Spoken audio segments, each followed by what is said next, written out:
Гүйцэтгэх засаглалын тэргүүн эдийн засгийн хүндэтлээс гарах нэг аргыг бол энэ том төслүүдэд урагшлуулах явдал гэж харж байгаа. За тиймээс ч аз дэрэгдээсээ санал асуулгын бас нэг зүйл нь бол энэ төслүүдийг хэрхэн явуулах вэ? Энийгээ явуулж яж бас бид энэ хүндэтлээс гарах ёстой маа гэдэг тийм санал асуулгыг явуулаад байгаа. За нөгөө талдаа бас өнгөрч байгаа энэ 7 хоногийн даваагаар ихт 5-7 ордын хөрөнгө оруулагчтай хийж байгаа хилцээрийн 2 дугаар шат эхэлсэн байгаа. За энэ мэтчлэн өнгөрч байгаа энэ 7 хоногт энэ том төслүүдтэй холбоотой бас олон нийтийн анхаарлын төвд байгаа үйл явдлууд илбэг байгаа учраас бид энэ төслүүдийг хариуцсан Монгол Улсын сайд инх сайхан нэгслүүд өрөөд байна. Танд өглөөний мэнд өгье. Өглөөний мэнд. Тэгэхээр хоёулаа ярилцлага олон нийтэд ерөнхий мэдээлэл ойлголт өгөх үүднээс хөрөнгө оруулалт гэдэг зүйлээс том явж шилжиж орё гэж бодож байна. Мэдээж том төслүүд бол хөрөнгө оруулалтад л хэрэгжих гарцаагүй тийм үндэстэй шүү дээ. Тэгэхээр ер нь хөрөнгө оруулалт гэдэг зүйлэл багассан, буурсан, үргээсэн учраас энэ эдийн засгийн хүндэл гэдэг зүйл бий болсон гэж ойлгоод байгаа. Яагаад ийм нөхцөл байдал бий болчих вэ? Яагаад бид хөрөнгө оруулалтаа алдав? Ер нь бол гадаадын хөрөнгө оруулалтын талаар бидэнд бас нэг буруу төсөөлөл бас гүн шингэсэн юм шиг санагдаад байна. Ер нь бол дэлхийн улс орнууд ингээ харж байхад бүгд гадаадын хөрөнгө оруулалтын төлөө хөөцөлддөг. Дэлхийд дээр бол нэг одоогоор гадаадын хөрөнгө оруулалт гэдэг нэрийн доор нэг 2 тэрлион доллар эргэлдэж байгаа. Тэгээд энэ 2 тэрлион долларыг өөртөө татахын тулд улс орнууд бүгд өрсөлдөг. Тэгээд энэ хамгийн сайн энэ хөрөнгө оруулалтыг татчихдаг орн бол Америк нэгдсэн улс. Дараа нь Хонконг, дараа нь Хятад, Сингапур гээд орнууд бүгд ингэж ордог. Тэгэхээр энэ орнуудыг бид нар бүгдээрээ мэдж байгаа. Асар хөгжилтэй орнууд. Гэхдээ энэ хөгжилтэй орнууд мөнгөтэй бол мөнгөтэй. Гэхдээ гадаадын хөрөнгө оруулалтыг өөртөө татахын тулд үргэлж хөөцөлдөж явдаг орнууд байхгүй. Тэгэхээр бид энэ орнуудын жишгээр харах юм бол бид нар гадаадын хөрөнгө оруулалтыг нэг л буруу ойлгоцсон. Гадаадын хөрөнгө оруулагчтай ингээд үргээцсэн. Энэ байдлын үр дагавар нь болж манай эдийн засаг маш хүнд байдалд орж байгаа юм байдал байгаа байхгүй юу. Тийм учраас гадаадын хөрөнгө оруулалтанд ханддаг хандлага, бодол, санаа эдрэгээ бол эргэж харах юм шаардлага үүссэн. Яагаад гадаадын хөрөнгө оруулалт хэрэгтэй вэ гэхээр гадаадын хөрөнгө оруулалт бол тухайн орн дээр эрсдэл үүсгэдэг. Санхүүгийн ямар нэг эрсдэл үүсдэг. Алстаа ямар нэгэн үр үүсгэдэг. Яг энэ утгаар наваад үзэх юм бол асуудлыг ингэж тавьж болно. Бидэнд гадаадын хөрөнгө оруулалт хэрэгтэй юу? Бидэнд Чингис бонд хэрэгтэй юу гэж. Үүний хэрэг дээр Чингис бонд гэдэг бол Монгол Улсын засгийн газрын нэрийн өмнөөс тавьсан өр санхүүгийн эрсдэлтэй. Бид нар одоо 2017 оноос хэл Чингис бондынхаа эхний төлбөр 1 тэрбум долларыг төлөх эхлээл асуудал хүндэрж эхэлнэ. Тэгэхээр үр үүсгэдэг одоо санхүүгийн эрсдэл үүсгэдэг энэ гадаадын хөрөнгө оруулалтын төлөө улс орн болгон хөөцөлдөг бөгөөд хэн сайн авч чадж байгаа нь улс орн сайн хөгжиж чадж байгаа байхгүй. Тийм учраас энэ чиглэлээр бол бодол санаагаа бол өөрчлөхгүй болохгүй. Үүний хэрэг дээр гадаадын хөрөнгө оруулагчтай үргээгээд явуулсан авдаг татвар нь багассан, тэр татврын бааз нь багассан ийм байсан учраас бид нар төсвийн хөрөнгө оруулалт буурсан. Одоо үүний хэрэг дээр төсвөөс хөрөнгө оруулах их чадваргүй болцсон ийм байдалтай байж байгаа. Тэгэхээр бид энэ нөхцлөөс гарахын тулд олон улсын санхүүгийн зах зээл дээрээс өөрөө ирэхгүй бонд босгох шаардлага гарсан. Чингис бонд. Яг тэгэхээр гадны хөрөнгө оруулагчтай олцсон учраас тийм байхгүй. Дараа нь бүр мөнгөгүй болоод Самара бонд босгосон. Дараа нь магадгүй цаашаа яваад байвал Кимчи бонд гэдэг бас юм руу хөөцөлтөд гүйж магадгүй. Энэ бол дандаа өөр үүсгдэг байхгүй. Тийм учраас бид нар том хөгжилтэй орнуудын жишгээр гадны хөрөнгө оруулагчдыг татахын төлөө ажиллах нь бол гарцаагүй шаардлагатай байгаа байхгүй. За одоо тэгвэл ойлголтоо нэг талтай болгоё. Хөрөнгө оруулалт хэрэгтэй байна гэдэг чинь. Одоо энэ том төслүүд дээр хандлагууд ямар байх шиг байна. Тухайлбал одоо 5-7 хилцээр явагдаж байна. За одоо нэгэнд хөрөнгө оруулчихсан бас тогтвортой үргэлжлэх ёстой оюутлогын төсөлтэй ч гэдэг юм уу. Одоо хамгийн гэрэлгээтэй харагдаж байгаа найдвар бол энэ хоёр төсөл байна л да. Тийм. Хамгийн гол нь монголчууд бидэнд туршлага алга л да. Тийм учраас цагаан морин жилийн хувьсгалаас хойш дөрвтэй хэрэгжүүлсэн том төслүүд үнэндээ байгаагүй. Анхны сайн төсөл нь бол би оюутлага байсан гэж дотроо бодож байгаа. Эхний шат нь бол амжилттай хэрэгжиж байгаа. Бид энэ мега төслийн онцлог, бэрхшээл, зовлонг дутуу таньж мэдж байгаа байхгүй юу? Бид хүнээс эхлээд буруу хайхаас өмнө өөрөөсөө бас буруу хайх хэрэгтэй гэж биелмээр байна. Мэдээж ингээд үнийн супер цикл одоо жишээлбэл зис $10,000 тонн илүү гарцсан байх үед хөрөнгө оруулагч сэтгэл өндөр элдв сайхан санаа бодцсон явж байгаа. Монголын засгийн газар ч гэсэн сэтгэл өндөр их сайхан гой санаа бодцсон явж байгаа.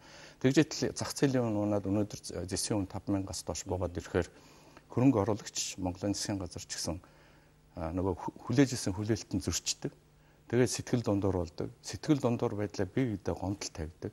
Тэгээд энэ гомдол тавьсан маягаар дэндүү их удаж байгаа одоо ийм байдал үүссэн байхгүй юу. Тэгэхээр бид нар хаана ямар одоо асуудал үүсч үү гэдгээ хөрөнгө оруулагч төр Монголын засгийн газар ч гэсэн өөртөө дүгнэлт хийж тулж ажиллах хэрэгтэй. Энэ тухай бол Монгол Улсын ерөнхийлөгч бас маш сайн анхаарч ярьж байгаа.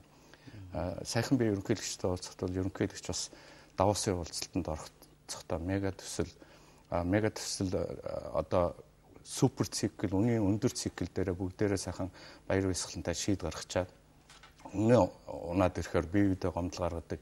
Энэ бас том бэрхшээлтэй асуудал байна шүү гэж одоо Давосын уулзсан дээр үг хэлсэн тухай ярьж байлаа. Тэгээд дэлхийн олон удирдагчид манай улсын ерөнхийлөгчийн хэлсэн үе маш их онцгой анхааралтай сонсоод үнэхээр ийм асуудал байна шүү гэж ярилцсан тухай надад бас хэлж ирсэн. Тэгэхээр бид мега төслийг зөв ойлгох хэрэгтэй. Мега төслийн хүндрэл бэрхшээлүүдийг зөв ойлгох хэрэгтэй. Онлыг ойлгох хэрэгтэй. Тэгээд анхныхаа төслийг дараагийн төслүүдийг амжилттай хэрэгжүүлж эхлэх юм бол нэг төслөөс ургаад дараагийн төслүүд ургаад явдаг. Тэгэхээр бид нар монголчууд нэг мега төслийг зөв хийгээд өөрсдөд зөв хийгээд босгоод ирвэл артлаас нь яг галуун цаваа шиг бусад төслүүд нь босоод ирдэг. Тэгэх юм бол Монгол өөрөө жижигхэн эдийн засгтай хүн ам цөөхөнтэй. Тийм учраас бид бол хинээс ч дутхгүй амьдрах юм болцоотой байхгүй юу. Тэгээд бид бас нэг юм их сайн ойлгох хэрэгтэй. Тэр газрын дор байгаа баялгаасаа илүү газар дээр нь байж байгаа монгол хүн өөрөө баялаг байхгүй юу. Саяхан бид 3 сая төгрөг хүлээж авсан. Бид 3 саяла боллоо гэж ихтэйхэн сайхан баярлж байгаа. Би бас яг энэ асуудлаар Монгол Улсын ерөнхийлөгч баяр хүргэх гэдэг өрөөнд нь орж исэн. Тэгээ бидний оронд бас ямар яриа болсон байхээр монгол хүн гэдэг бол баялаг шүү дээ. Монгол хүн баялаг. Монгол хүн гэдэг энэ баялагийг арвижуулахын тулд байгалийн баялагаа зөв ашиглах тухайд анхаарах хэрэгтэй шүү дээ гэж ерөнхийлөгч хэлж ирсэн. Яг энэтэй холбоотойгоор бид нар одоо уул уурхайн чиглэлийн том төслүүдийг явуулахаас өөр зам байхгүй буруу зөв ойлголтуудаа зөв болгоод ураг шахах хэрэгтэй байна л гэж хэлмээр. Галуун цуваа шиг адараас нь ингээд үешгөө өгөх мега төслүүдийн хамгийн ихнийх нь одоо хамгийн түрүүнд зөв шийдэлүүн оруулах нь бол оюутлогоо гэдэгтээ санал нийлэх үү та. Одоо оюутлогоог хэрхэн яаж одоо юу гэдэг хөдөлгөх аль талдаа гомдлоо одоо юу гэдгийг дотроо залгаад ажиллаа явуулах тийм болцоог юу гэж харж тодорхойлж байна. Би зүгээр өөрийнхөө үгээр биш бас манай Монголыг сайн мэддэг хүний үгээр хэлчмээр байна. Японы элчин сайд Шимүзү гэж хүн байдаг. Монгол хэлтэй монголчууд сайн мэдэх байх. Үүний хэрэг дээр Шимүзү сантай уулзж байхад Японы элчин юу гэж байна вэ гэхээр оюу толгоо гэдгийг бол манай Японы хөрөнгө оруулагчид бол харж байгаа шүү. Оюу толгоо урагшаа явах нь Монгол улсын хөгжилд маш чухал ач холбогдолтой шүү. Бид нар хардах хэрэггүй. Оюу толгойд Японы ямар нэгэн сонирхол байхгүй. Шимүзү сан бол Монголын төлөө үнэхээр санаа зовдөг хүн. Тэгэхээр нэг л юм болохгүй шүү. Та нар буруу зөв ойлгоод шүү гэдэг юм ил хэлээд байгаа байхгүй юу? Тэр утгаар навд үсэх юм бол үнэхээр оюутлогоо харахтаа 1-р шат тавьж байгаа, 2-р шат тавьж цаашдаа 3, 4, 5-р шатууд үүснэ гэж харах хэвээр. 1-р шат бол амжилттай явж байгаа шүү дээ. Ер нь бол үйлдвэрлэл нь явж байгаа, хүмүүс ажиллаж байгаа, бүтээгдэхүүнээ гаргаад эхэлсэн байгаа. Гэхдээ асар их зардлаар энэ төсөл ажиллаж байгаа байхгүй юу? Бид асуудлын гүйцэд нарийн ойлгохгүй, урд гар тавьсан үрд ширийн бас сайн ойлгохгүй, ийм байдлаас асуудалд дэндүү хөнгөмсөг хандаад байна уу гэж бид нар дотор бодож байгаа. Тийм учраас эхлээд хөрөнгө оруулагчдаа буруутгахаас илүү өөрсдөөсөө буруугаа хайгаад тэгээд би ойрмхон ширээний ард зоохот бол бид нар нэг хэлтэй болж чадна гэж би итгэж байна. Яагаад тэгэхээр оюу толгой бол нэг өсөндөө санхүүгийн том далайд явж байгаа завь, тэр завин дээр Монголын засгийн газар суудсан, Ирээдүйнтэй суудсан, Туркос хил суудсан бид нар бүгдээрээ нэг завин дээр суугаад явж байгаа.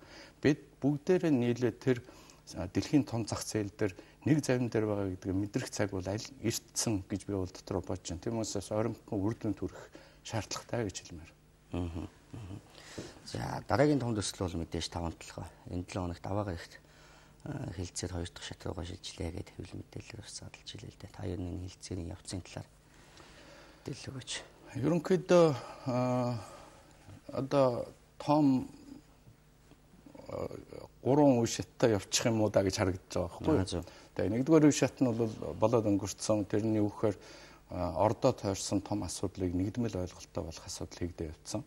Саяны 7 хоногт бол 2 дахь шатны хилцээр явсан. Үндсэндээ одоо гарах ёстой бүх гэрээнүүд дээр манай ажлын хэсгийнхэн мэргэжлийн усуд сууж байгаа. Маш олон хүмүүсд татагдж оролцож байгаа. Гэрээний үндсэн одоо залтуудаар тохиргоо хийгдээд ерөнхийдөө одоо дуусгар болох юм шатн дээр явж байна. 3 дахь том асуудал нь юу гэхээр одоо төслийг тодорхойлагч техник эдийн засгийн үндэслэл одоо үр ашиг Монголын талд буух өгөөж, хөрөнгө оруулагчдын буух өгөөж, бие биедээ харилцан ашигтай байх одоо тоо хэмжигдэхүүнүүдийг тохирох юм шаардлагууд гарна. Тэрийг бид нэр хийчвэл бид нар одоо ямар ч байсан урьдчилсан тохиргоонуудаа дуусгаад тэгээд талдаа бас эн чинь зөвшөөрөл авах ёстой шүү дээ. Би бол ажлын хэсгийг ахалж байгаа хүний хувьд Монгол Улсын засгийн газар руу шийдвэрээ барьж орно. Их хурл бас явж байгаа ажил үйл явцаа бас бүрэн танилцуулах ёстой. Бид нартай хөрөнгө оруулахыг сууж байгаа Японы болоод Хятадын компани ч гэсэн тухайн газар өөрийнхөө газар дээр бас зөвшөөрөл авах шаардлага гарна. Тэр эднэрийгээ хөөцөлчөөд болж өгвөл цагаан сарын өмнө бид нар энэ ажлыг эхлүүлэх гээд явъя гэж бодож байгаа. Тийм учраас хилцээ бол хэвийн сайн явж байгаа гэж одоо би хэлчихэд буруутахгүй хаа гэж бодож байна. Орд тойрсон асуудал дээр нэгдвэл байсуустай болсон гэж байна. За нэгдүгээр шат бол амжилттай болсон гэж та угаасаа хэлсэн. Одоо бас нөгөө төмөс зам нь юу болох бол нөгөө баяжуулах үйлдвэр барих нь бас энэ хилцээний шатанд юу гэж яригдж байгаа бол энэ тэгээд бас тодорхой дотор нь ороод хүмүүс бас сонсохыг хүсэж байгаа мэдээлэлүүд байгаа байх л та. Тийм. 5-7 гашуун сухад чиглэлд 270 км орчим газар Монгол Улсын засгийн газар бас төмөр зам барих гэж Чингис бондоос зөндөө их мөнгө өртсөн байгаа. Одоогийн байдлаар бол нэг 230 сая доллар өртсөн. Тэгээд бас зарим ажлууд нь хийж явсан одоо Samsung компаниудаас нэхэмжил ирсэн эднэр дүн мэдээнүүд бас байгаа. Тэгэхээр хөрөнгө оруулагч энэ ажлыг үргэлжлүүлээд явна. Бүтээн байгуулалтаа бүрэн хийгээд дуусгах ёстой. Дээр нь Монгол Улсын засгийн газрын энэ төмөр замд хийжсэн Чингис бондоос хийжсэн мөнгийг хөрөнгө оруулагчид Монгол Улсын засгийн газар буцаагаад өгчих ийм гэрээ хэлцээр хийгдэж байгаа. Тийм. Дээр нь бид Эрдэнэс 57 гээд баруун зүүн цангих дээр төрийн өмчт компани ажиллаж байсан. Харамсалтай нь өнгөрсөн хугацаанд одоо улс төрийн болоод бизнесийн алдаануудаас болоод Эрдэнэс 57 бол асар их өртөө болсон. Асар их өртөө. Чалкогоос өр аваад их орны хишиг болгоод бид нар тараацсан. Нөгөө чалкод төлөх ёстой өрөө төлөхийн тулд Эрдэнэс 57 Монголын банкудаас зээл аваад үйл ажиллагаагаа явуулаад өрөө төлөх гэж ирмэлцсэн. Гэхдээ амжилт болоогүй. Эрдэнэс 57-аар маш их хэмжээний өр цугулсан. Монгол улс бараг дангаараа дааж дийлэхээр өр цугулсан. 10 сая доллар үлдсэн. Тэрнээсээ гадна. Чалкод үлдсэн өр нь одоо бараг 133 сая доллар. Тэрнээс гадна Монголын банкудад олон зээлтэй. Ганцхан хөгжлийн банкд л одоо 250 сая долларын зээлтэй байх жишээтэй. Тэгэхээр өөрөөр хэлбэл хүнээс өөр авчаад тэрийг төлөх гэж нэгээд өөрийнхөө банкуудыг бүгдийг өрөнд оруулсан. Тэгэхээр Монголын санхүү, банкны систем, Монголын байдал хүнд болсон байдал нь гарцааг байхгүй. Тийм учраас бид нар бас хөрөнгө оруулагчтай ярихдаа энэ санхүүгийн бэрхшээл үүссэн мэдрийг бас давхар бодоод урьдчилгаа мөнгө авах, санхүүгийн банкныхаа хүндрэл байдлыг бас шийдэх ийм давхар бодолтой хэлцээ хийж байгаа. Тэрийг эцсийн тоонуудыг бол одоо 3 дахь шатн дээр тохиролцоод хийгдэх болов гэж ингэж бодож байна. Үйлдвэрийн тухай бол хөрөнгө оруулагчид 2.5 жилийн хугацаанд дотор 30 сая тонн нүүрс боловсруулах одоо баяжуулах үйлдвэр барих үүрэгтэй байгаа. Дөнгөж 2 хоногийн өмнө техник эдийн засгийнхаа урьдчилсан тооцоог бол бид нарт ирүүлсэн. Оноор хэрхэн яаж хөрөнгө оруулах вэ гэдэргээд ирүүлсэн. Тэгэхээр тэр эднэрээс нь харах юм бол Монгол Улсын эдийн засгт бол дөрвтэй хувь нэмэр оруулах тийм төсөл гэдэг нь ил харагдаж байгаа. Гэхдээ мэдээж бас тохиргоо хийх тоо баримтууд байлгүй явах дээр бол хилцээний ширээний орж идэг. Эрдэнэс тавталгаанд таны саяны хэлсэн өөртөө холбогдуулаад нэг тийм буруу шийдвэр сонгуулийн үн мөнгө тараах гээд гаднаас зээл аваад одоо тэрийг нөхөх гээд бүр ингээд банкны салбараа татаад бараг унгаахаар хэмжээний болцсон юм байна шүү дээ. Бүх бүтцийн системээр нь ингээд татчунгаах хэмжээний асуудалтай болчихсон юм байна шүү дээ. Би энийг зүгээр лавлж асуудаг нь сая өнгөрсөн 7 хоног бас их худал дээр ардын намын бүлэг тэгж юм л да. Ер нь хөрөнгө оруулагчдаас нөгөө 1070 иштгэх хувьцаагаа өгөхийг төрүүлж шаардсан ч гэдэм үү. Тиймэрхүү агуулгатай юм яригадаад байна л да. Энэ төсөлд явах, хөрөнгө оруулалт хийгдэх, тэнд олон хүн ажиллах, ажлын байр явах, энийг дагаад нөгөө төмөр замын бас том төсөл нь явах энэ төр гэдгээс төрүүлээд нөгөө хувьцаа иргэдийн хувь ишгийг над компаниудаас олж ийн тэр гэдэг юм ярих нь ер нь хэр оновчтой зүйл үү? Би зөв гэж бодож байна. За би ардын намын бүлэг дээр ярьж байгаа тийм 1072 хувьцааг амьлуулах хэрэгтэй гэсэн асуудлыг ярьсан. Би тэрийг бол зөв гэж бодож байна. Яагаад тэгэхээр уул уурхайн том төслөөс ард түмэн хувь хэмжээ хүртдэг байх нь өөрөө хамгийн зөв гэж би бол итгэл үнэмшилтэй байна. Гэхдээ энэ асуудлыг 1072 хувьцааг амьлуулахын тулд их хурл руу шийд барьж орох хэрэгтэй. Их хурлын шийдвэрээр Эрдэнэс таван толгой гэж компани 20%-ийг ард түмэнд 1072 хувьцаа болгож өгсөн юм байл. Тэгэхээр Эрдэнэс таван толгой гэдэг компани би түрүү хэлсэн асар их өртөө. Тэм учраас энэ одоо миний хэлцээ хийж байгаа хөрөнгө оруулагчдаас ямарваа нэгэн хэмжээний төлбөр аваад тэр төлбөрийг Эрдэнэс таван толгой руу шилжүүлэх юм бол өрөндөө үйлчлсээр 1072 хувьцаа амлахгүй байхгүй юу? Тэм учраас Монгол ардын намын бүлэг дээр ч ярьсан, Ачс намын бүлэг дээр ч ярьсан 1072 хувьцааг амьлуулах хэрэгтэй шүү гэдэг энэ санал бол асар зөв бөгөөд энийг шийдэхин тулд би Монгол Улсын засгийн газарт эхлээд танилцуулна. Монгол Улсын засгийн газар их хурлтайгаа хамтраад их хурлын шийдвэрээр энийг амьлуулах бүрэн болцоод гэж бодож байгаа. Тэр бол бэлэн мөнгө хэлбэрээр биш. Энэ сайн төсөл дээр аз дэргэдийн оролцоо хөрөнгө мөнгө хадгалж ийн л гэж ойлгох хувьцаагаар дамжиж. Би бол цохимжтой хэлбэрээр жилд ногдлоо шиг өгөөд байхад юу нь буруу байх юм гэж бодож байгаа. Гэхдээ энэ бол нөгөө төлөв гэж хөрөнгө оруулагчид хөрөнгө оруулагчид бол хөрөнгө яг 1072 хувьцааны асуудал бол үнэн хэрэг дээр Монгол Улсын засгийн газар их хурлын л асуудал л да.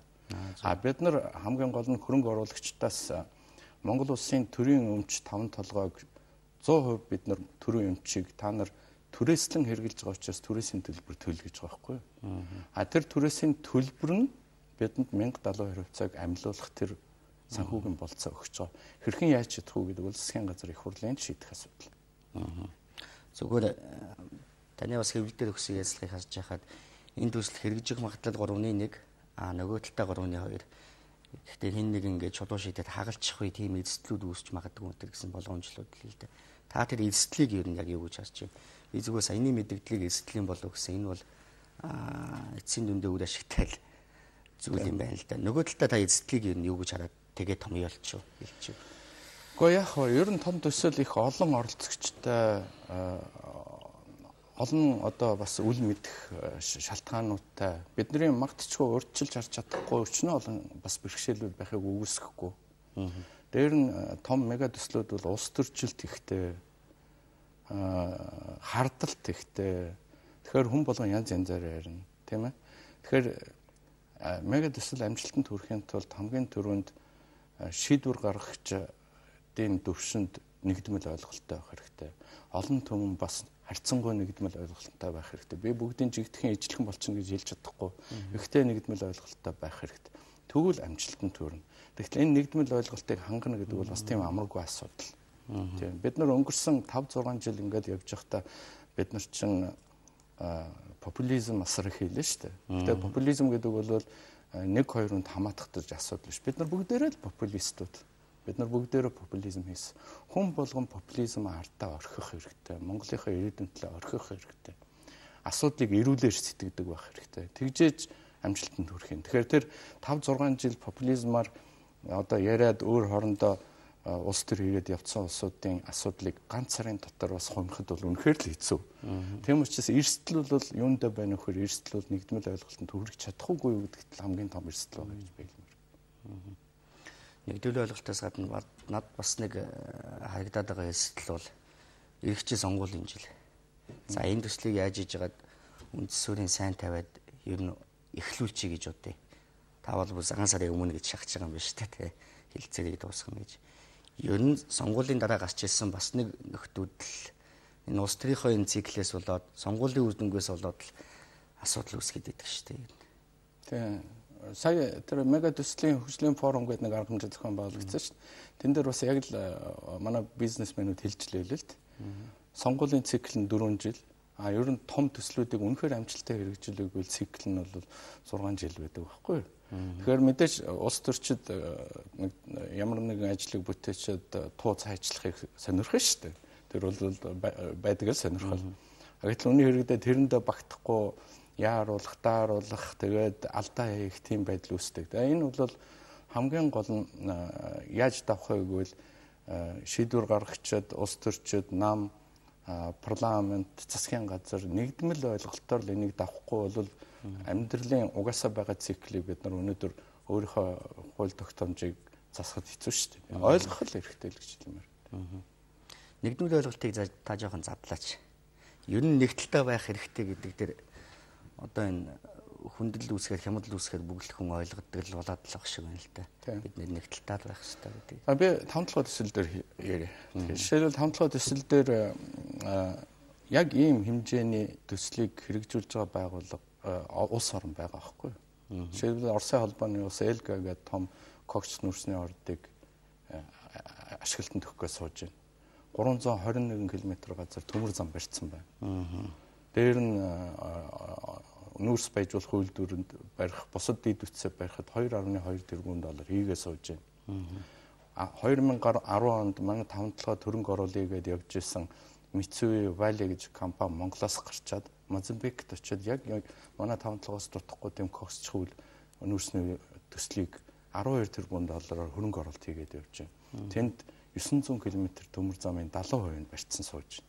Тэгэхээр бид хурдан нэгдмэл ойлголтод орж хурдан энэ төслийг явуулахгүй бол бид нар бусад өрсөлдөгчөөс төслөө боловсруулсан бүтээн байгуулалтаа хийсэн хугацаагаар асар их ардл тоцорж байгаа байхгүй. Тэгвэл бид нар энэ төсөл унаа аюултай.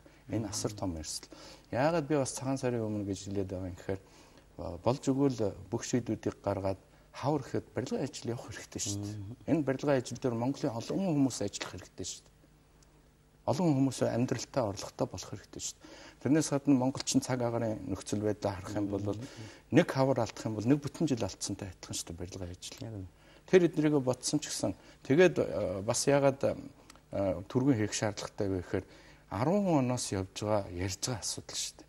5 дахь жилийн үр үзэж байгаа шүү дээ. Дэндүү удаж байгаа байхгүй юу?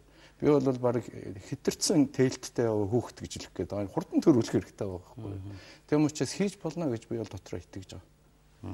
За баярлалаа. Тэгэхээр энэ 7 хоногт бас ерөнхий сайд алд нийтээ санал асуулга авахаа мэдгдлээ л дээ. Нэг талд нь том төслүүдэд явуулах, нөгөө талд нь хэдүүлээ эсвэл хэрэглээгээ танаад хүндэтлийг давъя гэж байгаа шиг байна.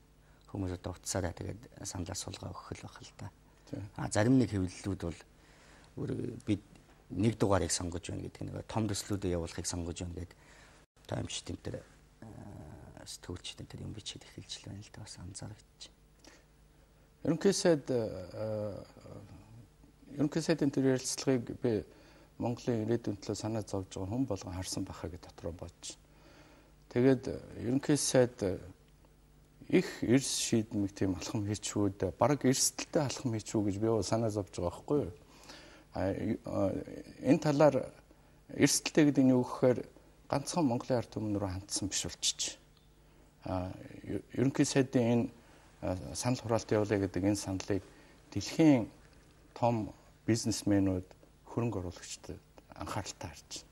Тэгээ би тэрний жишээ болгоод өчигдөр орой харж байсан Financial Times гэж сонин байдаг. Тийм.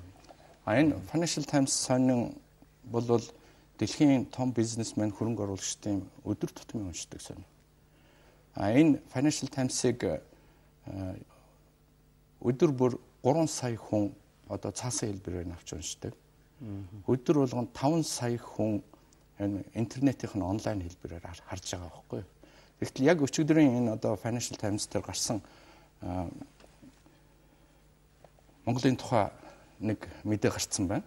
Энэ мэдээ нь юу гэж байна вөхөр монголчууд уул уурхайн том төслүүдэд явуулах уу эсвэл бүсээ чангалах уу гэдгээр текст мессежээр санал асуулга явуулах гэж байна гэдэг манай ерөнхий сайдын тавьсан саналыг тавьсан байгаа байхгүй юу.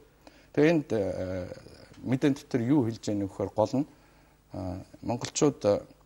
монголчуудад гадаадын хөрөнгө оруулалт хэрэгтэй юу үгүй юу гэдгийг одоо тодорхой маш том дуугаар монголчууд хэлж чадах үгүй юу гэдгийг хөрөнгө оруулагчид харах юм дэлхийн ертөнц харах юм байдал бий болчлоо гэж бүр ийм дүгнэлт хэлсэн байгаа байхгүй юу. Тийм учраас би юу гэж бодож байгаа вэ гэхээр ерөнхий сайд арчилт их үнэн чинь арт өмнөөс асуугээд байх юм. За нэгэнт асууцсан.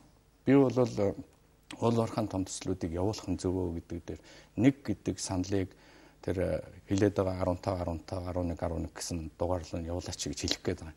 Энэ бол Монгол Улсын засгийн газар ерөнхий сайдад хаашаа ажиллах уу гэдгийг хэлж байгаа бас үг биш. Энэ бол одоо энэ Financial Times эднээс харах юм бол дэлхийд өгч байгаа Монголын ард түмэн бидэнд гадаадын хөрөнгө оруулалт хэрэгтэй шүү гэдгийг хэлж байгаа мессеж болох байхгүй юу? Эерэг мессеж. Бид нар ийм эрсдэлтэй алхмыг ерөнхий сайд тавиад Монголынхаа ард түмэнд хандаад хэлсэн боловч үүний хэрэг дээр энэ бол дэлхийн хөрөнгө оруулагч танцуг болчиход байгаа байхгүй юу? Тийм учраас би саналаа тэгж өгөх нь хэрэгтэй гэж бодож байна. Гэхдээ би нэг юм хэлээ.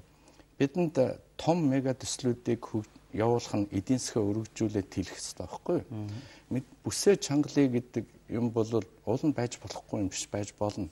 Бүсээ чангалахад тисэх улсууд бий. Гэхдээ Монгол бүсээ чангалах болохгүй тийм хүн асар их бий. Бүсийн чангалж болохгүй тийм өрх гэрүү зөндөө бий. Тэрний төлөө би мега төслийг явуулах хэрэгтэй гэж бодож байгаа байхгүй юу? Тийм учраас ерөнхий сайдын эрсдлийгээд арчилдаа үнэнч зарчмаа баримтлаад ард түмнээс асуусан энэ асуулганд монголчууд бид уул уурхайн том төслүүдийг явуулна гэж саналаа өгөх нь Монголын ард түмэн харж байгаа биш шүү. Цаан чин дэлхий харж байгаа, дэлхийн том хөрөнгө оруулагчид харж байгаа шүү гэж хэлээд би энэ саналын төлөө саналаа өгөөч гэж одоо хичээнгүлэн гуйж байна. За хүмүүс саналаа өгөх бах. Нэгт хоёрт шийдлийн засгийн газрын бүтцэд энэ том төслүүдийг хариуцсан Монгол Улсын сайдаас та томилогдсон энэ ажлыг одоо нугалгаж байна. За хөрөнгө оруулалт гарцаагүй хэрэгтэй гэдгийг ер нь ойлгож байна. Дээрээч доорооч бид одоо итерхий цамаан зангаас юм эсвэл ойлголтын таны хэлж байгаа ойлголтын буруунаас үргэлж шүү. За одоо ингээд хөрөнгө оруулалтын орчинг сайжруулахын тулд одоо ингээд таны хэлдэг Орос энтер гэдэг улсуудаа өсөлдөх шаардлага гарч байна шүү дээ. Энэ өсөлдөөнд Монгол одоо юу гэдэг давуу талаа бий болгох алхмуудыг юу гэж харж байна?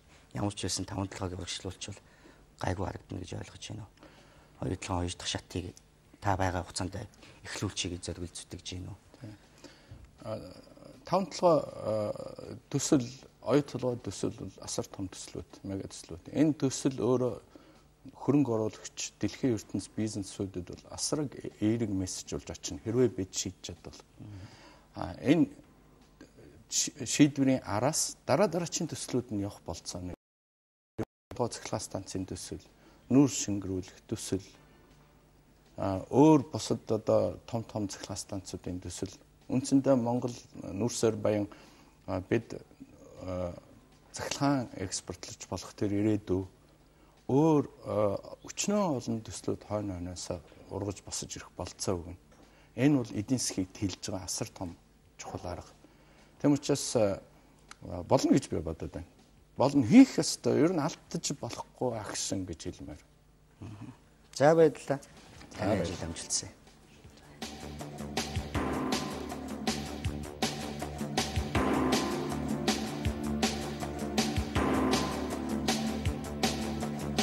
Болцооны цахилгаан станцын төсөл, нүүр шингэрүүлэх төсөл, өөр бусад одоо том цахилгаан станцуудын төсөл. Үндсэндээ Монгол нүрсээр баян бид цахилгаан экспортлож болох тэр ирээдүй өөр өчнөө олон төслүүд хойноос ургаж босож ирэх болцоо өгнө. Энэ бол эдийн засгийг тэлж байгаа асар том чухал арга. Тэм учраас болно гэж би бодод байна. Болно хийх ёстой. Ер нь алдаж болохгүй агшин гэж хэлмээр. За баярлалаа. Таны ажил амжилтсан.